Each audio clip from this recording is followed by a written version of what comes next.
Well, the official arrival of winter is more than a month away, but freezing temperatures are hitting states across the land, and here in Buffalo, several feet of snow are already on the ground, and that could grow. More snow is still in the forecast for Buffalo.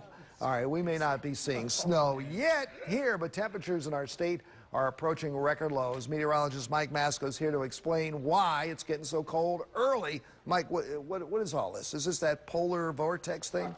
Directly, no. Okay. Indirectly, yes, because the polar vortex has been allowed to sink south. All right, so not, into the United States like January, but far enough south where we're getting a taste of some of this Arctic air.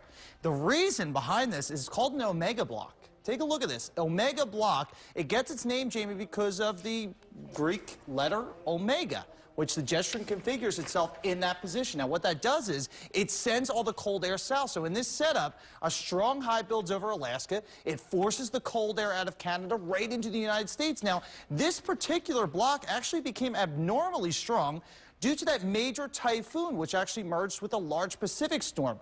So that's why you're seeing the record cold right now, so early. Did you learn omega block in school? I read about it. Oh, okay, all right. Is this going to continue? Is this the same pattern all winter? Believe it or not, this May. I mean, there is a lot of things we're watching, but there's one thing I'm watching in particular. There are signs, Jamie, that the stratosphere will continue to warm dramatically. Now, if you look at this map, you see the warmth over Eurasia. A warm stratosphere translates to a cold troposphere, where we live. Now, there are signs there might be an extreme warming event that's going to unfold between the next 3 to 5 weeks. Now, these are our forecast models. This is a lot. You're looking at a lot right now. Let me explain. We're looking at the top of the North Pole. The models are saying that the polar vortex, which always sits there, may actually split apart like it did last January, and this split would force a chunk of the polar vortex to come back into the United States. And another piece of that polar vortex would spill over towards Europe. Now, that's what our forecast models are saying over the next 2 to 4 weeks, similar to what we saw in January.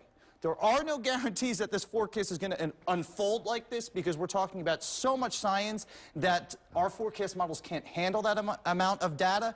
But if you look back to previous years, you look back to last year, it's almost like that same event that happened in January of last year is about to unfold here once again in 2 to 4 weeks. All right. Well, listen, Mike has more on by the North Pole. Santa okay? He's okay. good. All right. Mike has more on the look on the long-range winter forecast online. They're still talking about this at abc2news.com/weather. Go and see his forecast for the upcoming winter right now. All right, hackers.